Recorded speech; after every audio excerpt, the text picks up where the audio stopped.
नमस्कार, विचार मंथन में आपका स्वागत है। Thank you. चुनाव है तो फिर चर्चाएं भी हैं, बहस भी है, मुद्दे भी है और विश्लेषक भी है और संघर्षशील व्यक्ति भी है।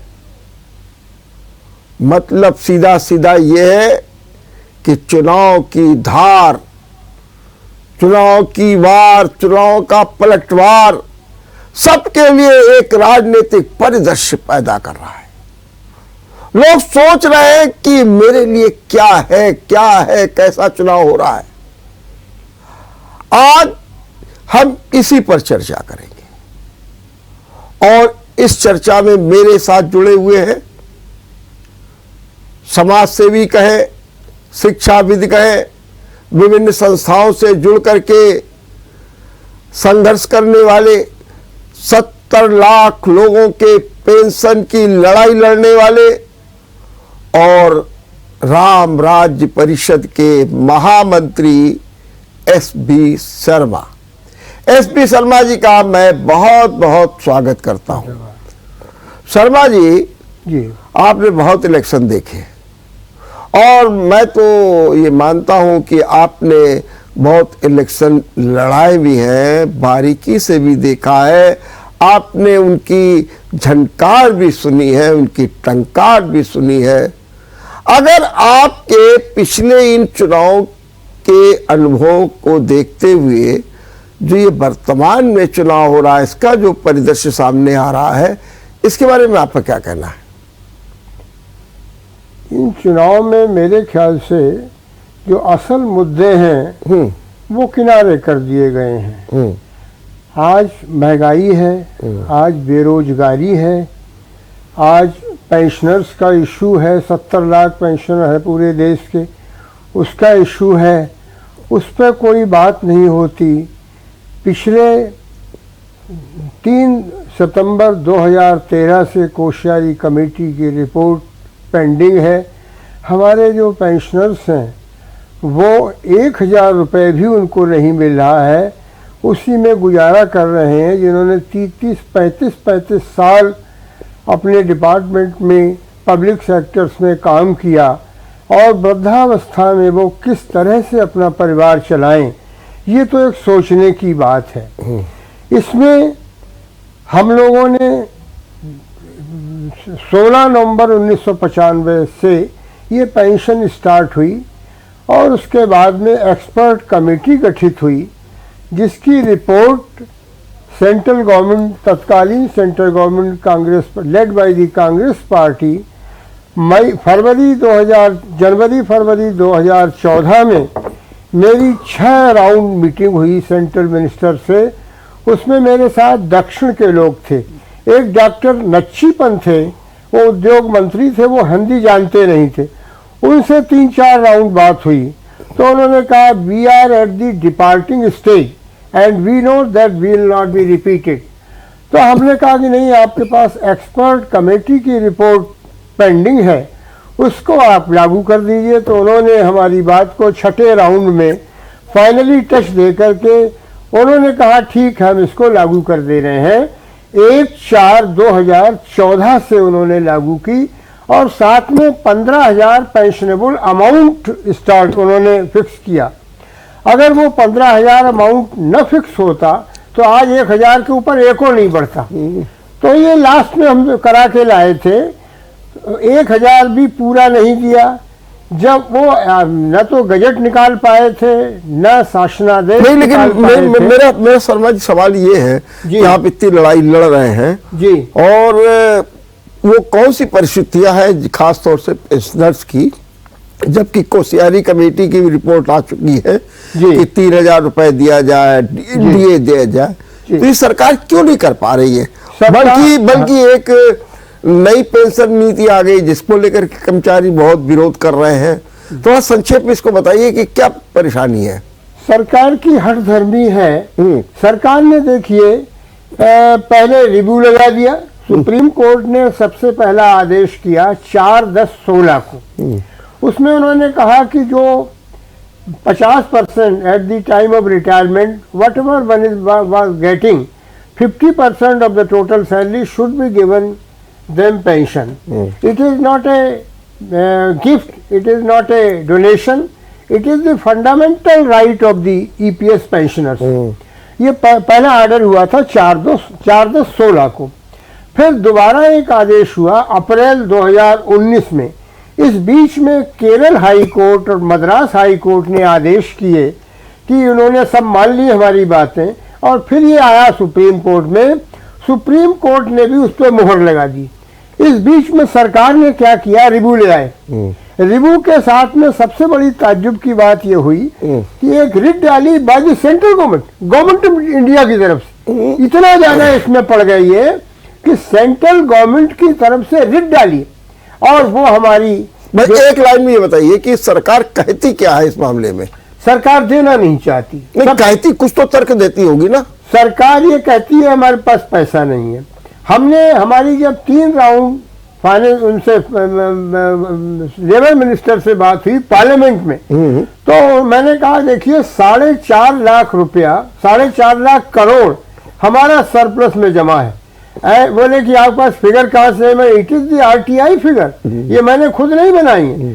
4.5 lakh crore. We are demanding nothing from the government.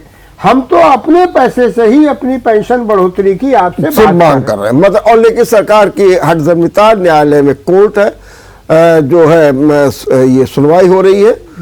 मेरा सवाल सीधा सीधा ये है जी कि आप राम राज्य परिषद के महामंत्री हैं जी।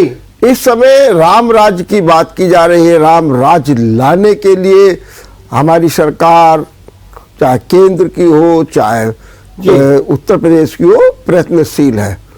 और जो राम राज्य परिषद की स्थापना जी महान संत करपाती जी महाराज ने की थी जी।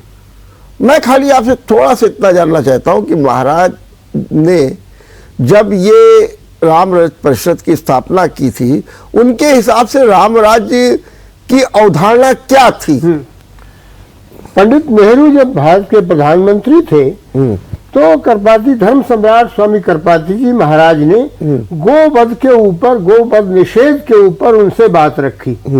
तो कई राउंड जब बात हुई तो उन्होंने सजेस्ट किया पंडित नेहरू ने कि स्वामी जी महाराज आप एक पॉलिटिकल पार्टी बनाइए और अपने MP और MLAs को ला करके फिर आप उसमें पास कराइए। महाराज जी ने तुरंत जो थी एक पार्टी बनाई, अखिल भारतीय रामराज परिषद। उसके बाइलाज बने, उसके ऑब्जेक्ट्स बने। वो रामराज जैसी गवर्नेंस लाना चाहते थे भारत में, ताकि सभी का कल्याण हो और सबका वो हो। साथ में मुख्य इशू उनका था गोवध पर निषेध।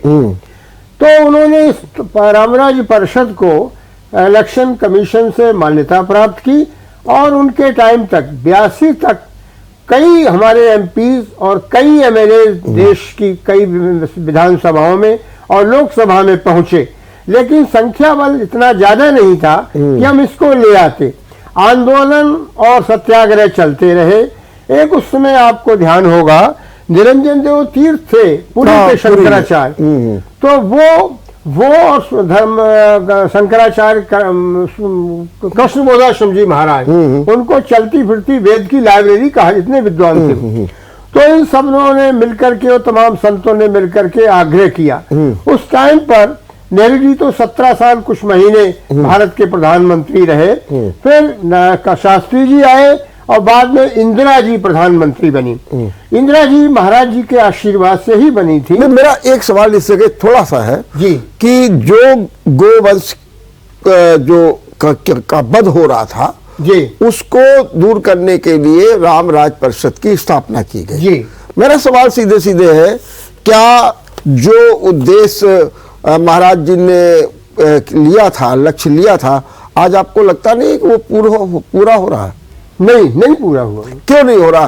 क्योंकि अब तो देखिए जगह जगह गौशालाएं बनाई जा रही हैं, सरकारी गौशालाएं बनाई जा रही हैं। जो लोग गौशाला में रखना चाहते हैं वहां पर उनको बाकायदे पैसा दिया जा रहा है, प्रति गाय पैसा दिया जा रहा है। अब तो सब कुछ हो तो रहा है। वर्मा जी आपको शायद मालूम होगा, मैं तो IAS के खिलाफ भी इंक्वायरी कर चुका हूँ, विजय शंकर पांडे की 200 करोड़ की, डॉक्टर अशोक कुमार की। तो मैं जहां तक होता है सत्य ही बोलता हूँ, मुझे कोई गुरेज कोई डर नहीं है। तो मतलब ये है कि स्वामी कृपाती जी महाराज एक निश्चित आंदोलन को चलाए हुए थे कि हम इस आंदोलन को लड़ाई लड़ते रहेंगे, सत्याग्रह आंदोलन के हिसाब से। तब जब इंदिरा जी का शासनकाल आया, मेरा सवाल ये पहले बताइए शर्मा जी, जो मैं आपसे पूछ रहा हूं कि जो कृपाती जी महाराज ने गोवध रोकने के लिए जो आंदोलन चलाया या जो परिषद की स्थापना की, आज उसकी कितनी पूर्ति हो पाई है? मैं इतना कह रहा हूं आपसे। कोई पूर्ति नहीं हो पाई है। क्यों नहीं हो पाई? जितनी गौशाला वगैरह बनी है, आपको शायद मालूम होगा कि मध्य प्रदेश में 700 गौएं मार डाली गई थी, डोनेशन मिलता था, वो सब दफन कर दी गई। वहां तो इंक्वायरी हो गई, पकड़ लिए गए, तो सब निकाली गई खोद करके, कई साल पहले की बात है।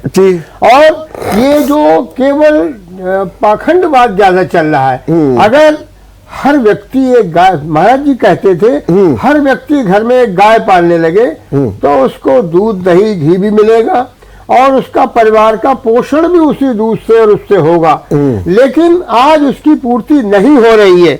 और ये देखिए जितना भी है वर्मा साहब, ये पॉलिटिकल स्टंट है। जब पॉलिटिकल चुनाव आता है तो ये सब बातें बड़ी तेज हो जाती हैं और हकीकत में कुछ हो या ना हो, धरातल पर कुछ हो या ना हो। तो अब देखिए हम लोग, आपकी राम राज्य परिषद क्या चाहती है? राम राज्य परिषद ये चाहता है कि किसी तरह से गोवध पर पूरा निषेध हो। नहीं तो अपने यूपी में तो पूरी तरीके से कानून को भी सख्त कर दिया गया है, जो अवैध बूचड़खाने थे उनको भी बंद कर दिया, बहुत कुछ तो काम हुआ है। ये जरूर है कि पूरे देश में अभी नहीं हो पाया है। तो क्या आप चाहते हैं यूपी में जिस तरीके का कानून बनाया गया, सख्त कानून, इसको पूरे देश में लागू कर दिया जाए? मान्यवर, आपको पता होगा कि जो छुट्टा जानवर घूम रहे हैं उनकी आज तक व्यवस्था नहीं हुई। हमारे किसान यूपी के परेशान हैं और रात रात भर रिखाई करते हैं और उनको नहीं बनाई गई गौशालाएं वो, तो इसके लिए क्या होगा? ये मतलब बार बार कहता हूँ पॉलिटिकल स्टंट है। अगर विल पावर हो ठीक तरह से तो इसमें काम किया जा सकता है। कृपाती जी महाराज का उद्देश्य। अच्छा, आप क्या चाहते हैं? मेरा आपसे कि अगर मान लीजिए मोदी जी आपसे पूछे या योगी जी आपसे पूछे कि जो आपका लक्ष्य है परिषद का या कृपाती जी महाराज जी का लक्ष्य था, उसको पूरा करने के लिए क्या करना चाहिए? हम लोग ये चाहते हैं कि जो गौशालाएं बनी और गौशाला गौओं का वध ना हो बिल्कुल, और इसमें ऐसी संस्थाएं हो जो वास्तव में रियल काम कर रही हैं। जैसे पचमेड़ा है, आपने सुना होगा, राजस्थान और गुजरात के बॉर्डर पर 1 लाख गौएं हैं वहां पर, इतनी बड़ी गौशाला है वो। वहां पर इस तरह का काम हो रहा है। ठीक, गावों में संतु सर्वतः गवाम मध्य वशामि हम गावो। तो मतलब गौएं तो है, भगवान कृष्ण ने जब गौ पालन किया तो फिर हम लोग क्यों नहीं इस तरफ जा पाते? अच्छा, महाराज जी ने जो राम राज्य परिषद की स्थापना की थी उसका केवल एक ही लक्ष्य था कि गोवध बंद हो। इसके अलावा जो उनका कोई उद्देश्य राम राज्य की कल्पना, उसकी अवधारणा से नहीं था। नहीं। जो आज हम लोग बात कर रहे हैं। नहीं, उनका ये भी लक्ष्य था। तो क्या था? राम राज्य जैसी व्यवस्था भारत में आए। हम ऑब्जेक्ट आपको अभी लाए नहीं है, जो महाराज जी ने बनाए थे ऑब्जेक्ट, उनमें यह भी हो गवर्नेंस जो हो राम राज्य परिषद, राम राज्य जैसी हो। कैसी मतलब क्या चाहते हैं? राम राज्य जैसी वो हो कि हर व्यक्ति यहाँ सुखी हो। अच्छा, जैसे कि मैंने राम राज्य था उसी आधार पर जो है बैल न कोई कर काहू से सबकी व्यवस्था ठीक हो। लेकिन मेरा सवाल ये है कि इस समय हमारे देश में मोदी और योगी की सरकार है और राम राज्य की बात वो लगातार कर रहे हैं और उनका ये भी कहना है कि राम राज्य आएगा। तो मैं सीधा सवाल आपसे पूछ रहा हूं, क्या आपको लगता है कि जब मंदिर का निर्माण हुआ, काशी का जो है कॉरिडोर बन गया है, मथुरा की हम लोग बारी की बात कर रहे हैं, हम लोग परशुराम पार्क बना रहे हैं, हमने मथुरा का विकास काफी किया है, क्या हमको लगता है कि एक माहौल अब बनना शुरू हुआ है राम राज्य की ओर से? हम तो आज भी आपके माध्यम से, चैनल के माध्यम से यही कहना चाहते हैं कि मोदी जी आगे बढ़े और हमारी जहां तक वो है, हमारी जहां तक हेल्प हो, हम उसको देने को तैयार हो। लेकिन गोवध पूरी तरह से निषेध हो, गोवध का पूरी तरह से वो हो। फिर देखिए इंदिरा जी के यहाँ पर इतनी वहां पर किसी संत ने, वो एक कॉन्स्पिरेसी भी थी, जो महाराज जी से कुछ संत द्वेष करते थे, उन्होंने इंदिरा जी को भला बुरा कहा। नहीं, वो भी मुझसे टॉपिक की बात पे आ जाएंगे। मैं सारा फिर एक सवाल आपसे पूछ रहा हूँ। मेरा सवाल ये है कि जो मोदी और योगी की सरकार चल रही है और राम राज्य परिषद आप कह रहे हैं कि हम ये अपेक्षा करते हैं, आज अगर महाराज जी होते, करपाती जी महाराज, तो क्या जो आप अलग से बिल्कुल एक तरीके से विरोध स्वरूप काम कर रहे हैं, क्या करपाती जी महाराज करते हो तो देखते भव्य मंदिर बन गया है, काशी में इतनी व्यवस्थाएं हो गई है, धार्मिक पर्यटक स्थल बन रहे हैं, धार्मिक स्थल विकसित किए जा रहे हैं। महाराज जी होते तो आज तो राम राज परिषद पूरी तरीके से मोदी और योगी सरकार की को समर्थन देने के लिए खड़े हो जाते हैं। नहीं, महाराज जी निश्चित ही इसकी उनके अंदर प्रसन्नता होती। हाँ, क्योंकि अगर राम मंदिर का निर्माण देखते हुए उन्हें बड़ी प्रसन्नता होती, और उनके साथ ये शिष्य हैं स्वरूपन जी महाराज, तो वो भी उनके चूंकि पूरी ज्योग्राफी उनसे मिल नहीं रही है भारतीय जनता पार्टी से, अदरवाइज वो भी यही चाहते हैं कि मंदिर का निर्माण हो रहा है वो ठीक हो रहा है। तो लेकिन मतलब ये है कि हमारा गोवध के निषेध भी हो और राम राज जैसी व्यवस्था भी हो, हमारे एमपी एमएलए फिर जाएं और फिर बढ़े हम, तो हमारे जब एमपी एमएलए बढ़ेंगे तो हम निश्चित ही अपना प्रस्ताव पास करके या जोड़ देंगे, तब हम इसको कार्य कराने में, इसको अपना जो लक्ष्य है पूरा कराने में सफल होंगे। जी जी। अब एक बात और है कि आप पेंशन की लड़ाई लड़ रहे हैं जी, राम राज्य की बात आप कर रहे हैं जी, और आप जैसा मुझे मालूम है कि आप बाल कल्याण संस्थान की ओर से भी बात कर रहे हैं। जी जी जी, जी। शिक्षा की बात करते हैं जी, बजट भी आने वाला है जी, तो क्या आपको लगता है कि बाल कल्याण की बात या शिक्षा की बात या बजट की बात को लेकर कई बार आप राष्ट्रपति जी के यहाँ भी अपनी दरखास्त लगाया है, मिलने भी गए हैं, बिल्कुल। क्या लगता है और क्या होना चाहिए, क्या आपकी डिमांड है? वर्मा साहब, यहाँ पर एक बेशराम कलेक्टर थे, तो मुझे विद्यादानी बना गए थे वो। अच्छा। बोले कि आप पैसा मैंने कहा मुझे पैसा नहीं चाहिए, पैसा नहीं लूंगा। आज भी मैं प्राइमरी स्कूल में हफ्ते 10 दिन में जाता हूँ, दीनदयाल स्कूल में मेरा लेक्चर होता है बगैर पैसे के। कहने का मतलब ये है शिक्षा। अब देखिए भारत की तमाम यूनिवर्सिटीज में वर्मा जी इस समय 10,000 के करीब पोस्टें खाली पड़ी। बच्चे कैसे पढ़ेंगे, इनका भविष्य क्या होगा? इन सब पोस्टों को भरना चाहिए। हम बुराई नहीं कर रहे हैं, किसी के वो नहीं कर रहे हैं आलोचना, लेकिन बच्चों का भविष्य तभी होगा ठीक जब इनके पूरी तरह से अध्यापन। नई शिक्षा नीति जो आई है वो तो इस दिशा में बहुत तेजी के साथ कदम बढ़ा रही है। तो बढ़ाएगी तो अच्छा ही है, मगर ये कदम बढ़े, हम भर्तियां हो सबसे पहले, चाहे वो यूनिवर्सिटी हो चाहे कॉलेज हो, भर्तियां होनी चाहिए। भर्तियां होंगी तभी तो बच्चे पढ़ेंगे। जब प्रोफेसर है नहीं तो बच्चे कैसे पढ़ पाएंगे, कैसे उनका भविष्य आगे जाएगा? बच्चे ऑनलाइन से ही सब कुछ नहीं कर सकते, उनको प्रोफेसर चाहिए, उनके स्कूल में उनके लिए पढ़ाने वाला कोई चाहिए, तब होगा। मैं खास तौर से अगर आप से बाल कल्याण की बात कर रहा हूँ जी, बाल कल्याण की, उसकी दिशा में आप क्या चाहते हैं? बाल कल्याण में हम ये चाहते हैं कि हमारे जो आज के बच्चे हैं वो कल के भारत हैं, उनको कल के भारत हम कहते हैं। ये बच्चे, इनको शिक्षा मिले, संस्कार मिले, इनका स्वास्थ्य ठीक हो, और इनको जो है हम लोग तो ये भी कहते हैं कि देखिए कुपोषण कितना है। कुपोषण बहुत है, बीमारियां ठीक नहीं होती, हमारे यहाँ भूखमरी भी बहुत है, और ऐसे ऐसे केस लगा देते हैं, बच्चों का जीवन बर्बाद हो जाता है। इस विषय में कैलाश सत्यार्थी जी बहुत काम कर रहे हैं, लखनऊ के जगदीश गांधी जी बहुत काम कर रहे हैं, मेरा ये सब हमारे यहाँ हमसे जुड़े हुए हैं।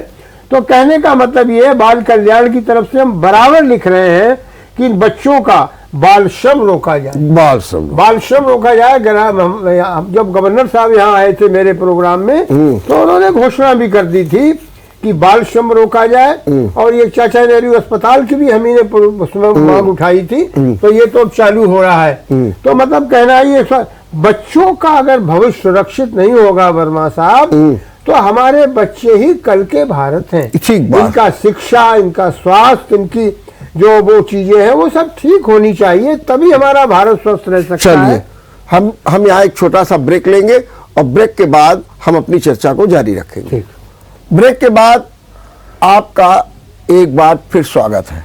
धन्यवाद। हम चर्चा कर रहे हैं चुनाव के मुद्दों की। हमारे साथ में शर्मा जी है, रामराज परिषद के महामंत्री हैं। अब तक 3 मुद्दों पर बातचीत हुई। एक तो इनका कहना है कि पेंशन बढ़ाई जाए, जिसके लिए वे अनवरत संघर्ष कर रहे हैं। 70 लाख लोगों का मामला है, नंबर 1। नंबर 2, ये चाह रहे हैं कि जो संत करपात्री जी महाराज ने रामराज परिषद की स्थापना की थी, जिसका लक्ष्य था गोवध रुके, उस पर प्रभावी कार्रवाई होनी चाहिए। हो रहा है, लेकिन उसमें उनका कहना है कि पाखंड ज़्यादा है। तीसरी बात हमने उनसे की थी बाल कल्याण की। उन्होंने कहा कि बाल कल्याण बहुत ज़रूरी है और इसके लिए उन्होंने ये भी कहा कि हो सकता है कि नई शिक्षा नीति आए और अच्छा काम हो, लेकिन बच्चों को श्रम से रोका जाए, बाल श्रम रोका जाए। एक तो इनकी पहली डिमांड ये है और दूसरी डिमांड ये भी है स्वास्थ्य संबंधी। और उनका कहना है कि हमने चाचा नेहरू अस्पताल को खोलने के लिए और फिर से चालू कराने के लिए प्रयास किया और अब वो खुलने भी जा रहा है। क्या शर्मा जी, बच्चों के बारे में और कुछ आप चाहते हैं? बच्चों के बारे में यही है कि हम हर साल एक कार्यक्रम करते हैं जी, सम्मान समारोह करते हैं जी। 18 में हमने गवर्नर साहब को बुलाया था मुख्य अतिथि के रूप में। नायक साहब यहाँ पर मेरे ही प्रोग्राम के लिए आए थे। 2.5 घंटे कानपुर में रहे और कोई प्रोग्राम नहीं था।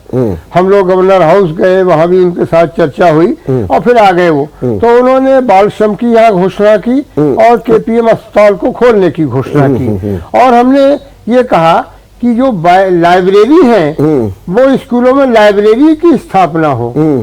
लाइब्रेरी की स्थापना होगी तो बच्चों को किताबें मिल जाएंगी उससे।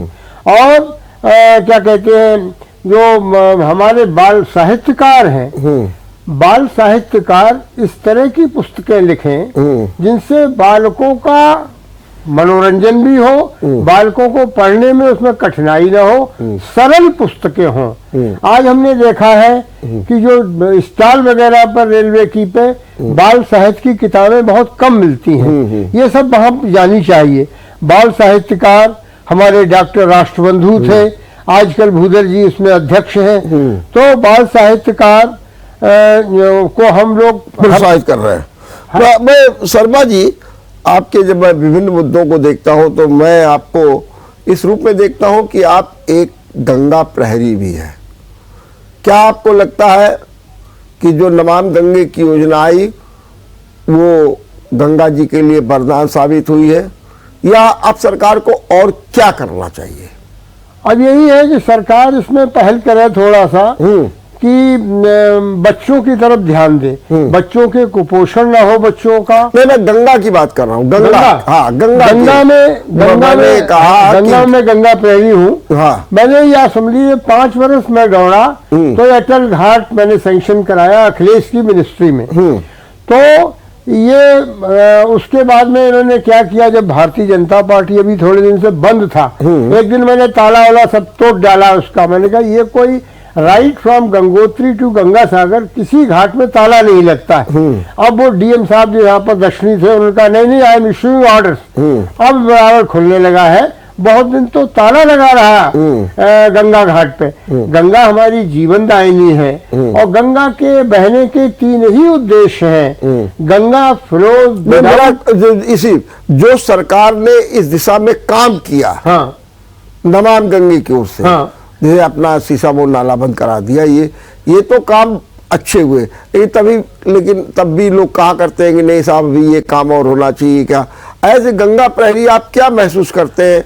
अभी सीसामऊ नाला अभी भी उसमें पानी निकल रहा है। हाँ, मैं एक दिन मैंने फोटो लेके राजेंद्र सिंह जल पुरुष को भेजा था। मैंने कहा देखिए पानी निकल रहा है इसमें। इन्होंने 67 लाख करोड़ रुपया उसमें खर्च किया सीसामऊ नाले को बंद करने में, लेकिन अभी पूरी सफलता नहीं मिली है। फिर हम और रामजी त्रिपाठी वहां गए नहर के, जहां नहर बह रही है। तो कहा साहब रात में बहुत तेज छोड़ते हैं पानी, दिन में तो नहीं छोड़ते हैं, रात में बहुत तेज पानी छोड़ते हैं, तो पूरी तरह से बंद नहीं है।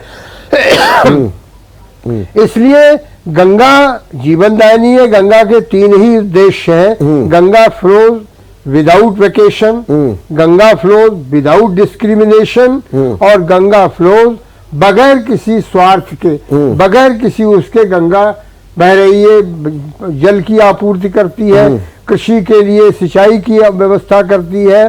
तो गंगा का हमारे ही भारत में, हमारे भारत के प्रांगण में करोड़ों वर्षों से गंगा बह रही है। इसमें ऐसा एक विटामिन है जो 1 सेकंड में लाखों हानिकारक बैक्टीरिया को खत्म कर देता है। और गंगा में एक गुण और है कि गंगा थोड़ी दूर आगे चलने पर स्वच्छ कर देती है अपने जल को अपने आप। ये गंगा का विशेष गुण है।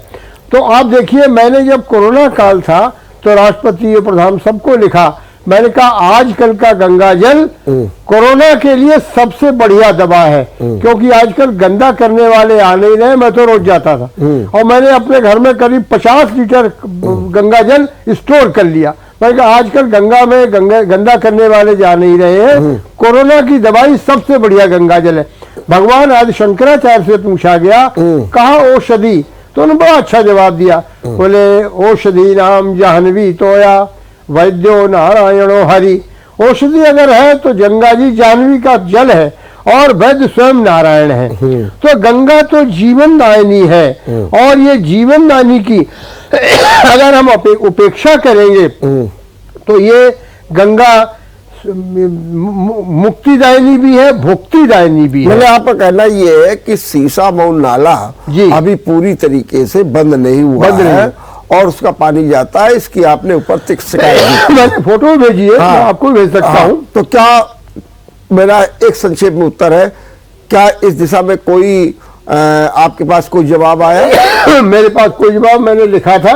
राजेंद्र सिंह ने कहा, इस मामले को राजेंद्र सिंह ने भी उठाया। अभी हमारी मीटिंग ग्वालियर में थी, गंगा के ऊपर बहुत बड़ी मीटिंग थी।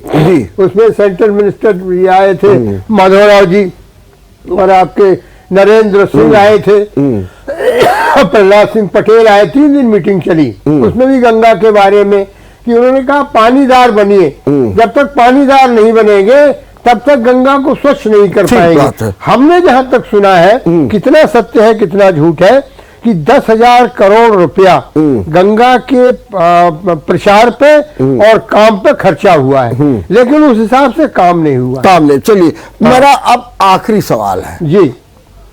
पहले तो आप हमको सही से बताइए कि आप जो आपका जो बायोडाटा है इसके अनुसार आप ब्राह्मण परिषद में भी या ब्राह्मणों के संगठन में भी सक्रिय है, क्या सही है? मैंने आप ब्राह्मणों के संगठन में अभी भी सक्रिय है? हाँ, अभी भी है। अच्छा, हम तो डॉक्टर संकटा प्रसाद के एक तरह से शिष्य रहे हैं। डॉक्टर संकटा प्रसाद, ठीक है। अब खाली एक सवाल हमको बड़ा संक्षेप में बता दीजिए। इस समय चुनाव चल रहा है और इस चुनाव में ये कहा जा रहा है कि सरकार से, भारतीय जनता पार्टी से जो है, सरकार और भारतीय जनता पार्टी से ब्राह्मण नाराज है। आप मुझे खाली बहुत संक्षेप में बताइए, क्या नाराज है या नहीं नाराज है? कुछ कुछ नाराज है, पूरी तरह से तो नहीं है। हाँ। जैसे कि विकास दुबे का इशू आया। हाँ। विकास दुबे अच्छा आदमी नहीं था को, लेकिन वो उसको जिस तरह से मारा गया धोखा दे करके, वो ठीक नहीं था। इसलिए कुछ ब्राह्मण उसके इशू को लेकर के, और कुछ और जैसे मेरे पास एक लिस्ट आई है, उसमें सब ठाकुरों के नाम है, उनके ऊपर तमाम केस लगे हुए हैं। कोई आपका कहना है कि कुछ ब्राह्मण नाराज है, सब नाराज नहीं है? सब नाराज नहीं है, कुछ ब्राह्मण लोग नाराज, मतलब 5-10% होंगे इनकी संख्या। अब ये है आकलन नहीं किया, ये आकलन नहीं किया। नहीं, अब हम तो कहते हैं कि भाई एक हिंदुत्व वाली सरकार है, थोड़ा सा इसकी तरफ ध्यान दीजिए। लेकिन कहते हैं रोजगार नहीं है, महंगाई बहुत ज्यादा है। चलिए, बहुत बहुत धन्यवाद। और ब्राह्मणों को जितना तरजीह देनी चाहिए वो नहीं दी जा रही। बहुत बहुत धन्यवाद शर्मा जी, आपने बहुत अच्छे ढंग से वर्तमान संदर्भों में अपनी बात रखी और शर्मा जी की बात मानी जाए तो 5 बिंदु हैं जिन पर ध्यान दिया जाना चाहिए। नंबर 1, पेंशन राशि बढ़ा देनी चाहिए। जी। नंबर 2, जो बहुत बड़ी बात की है उन्होंने, कि गोवध पूरी तरीके से बंद होना चाहिए। जी। नंबर 3, जो इनकी मांग है, बच्चों के कल्याण के लिए बाल श्रम रोका जाना चाहिए। और नंबर 4, गंगा भारत है, वहाँ गंगा जो सीधे रूप में बिल्कुल नमाम गंगे के रूप में अविरल स्वच्छ निर्मल की बात हो रही है, तो शीशामऊ नाला भी पूरी तरीके से बंद नहीं हुआ, उसको रोका जाए। और अंत में उन्होंने ये भी कहा है कि ब्राह्मणों के कल्याण के लिए भी बात की जानी चाहिए। ये निश्चित रूप से सही है कि सरकार की सीमाएं है, लेकिन कुछ ब्राह्मण नाराज है। देखते रहिए विचार मंथन। नमस्कार। अगर आपको हमारा वीडियो पसंद आया हो तो हमें लाइक करें, सब्सक्राइब करें और ज्यादा से ज्यादा शेयर करें। और हाँ, बेल आइकॉन दबाना ना भूलें ताकि हर खबर का अपडेट आप तक पहुंचे तुरंत। आप हमें इंस्टा, ट्विटर और फेसबुक पर भी फॉलो कर सकते हैं। हमारी आईडी है @JMT News Flash।